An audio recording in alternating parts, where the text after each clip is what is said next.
আসসালামু আলাইকুম। আজকের গল্পটি পাঠিয়েছে আমাদের শ্রোতা সাকিব। ঘটনায় এই বছরের অক্টোবর মাস, ঢাকা মিরপুর 12 নম্বর, 6 তলা একটি পুরনো বাড়ি। 7ম তলায় থাকতো সাকিব আর তার বাবা মা। সাকিবের বয়স তখন 9 বছর। এক রাতে বাবা মা বাইরে গিয়েছিল ডিনার করতে।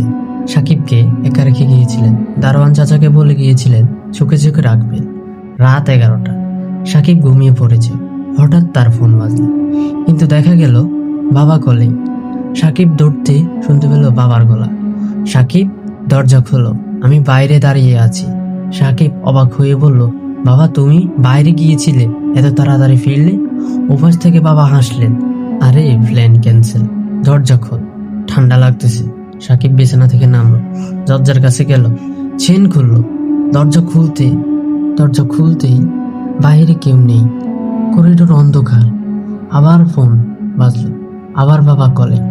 সাকিব কাপা কাপা গলায় ধরলো, দরজা খুললি না কেন? আমি তো এখনো গাড়িতে, আরো আধা ঘন্টা লাগবে। তুই কার সাথে কথা বললি? সাকিব ফোন হাত থেকে পড়ে গেল। সে চিৎকার করে দরজা বন্ধ করলো, চেন লাগালো। কিন্তু তখনই তার পিছন থেকে শুনতে পেল, সাকিব, আমি তো বাড়িতে আছি।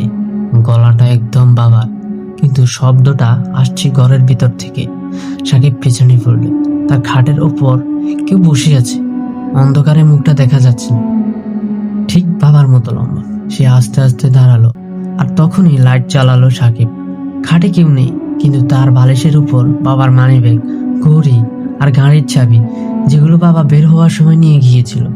রাত 12টা 5 মিনিট। বাবা মায়ের আসল ফোন এলো, গাড়ি অ্যাক্সিডেন্ট, দুজনেরই মৃত্যু। সময় ঠিক 11টা, কিন্তু সাকিব জানে বাবা সত্যিই বাড়ি ফিরেছিলেন, শুধু শরীরটা ফেরেনি।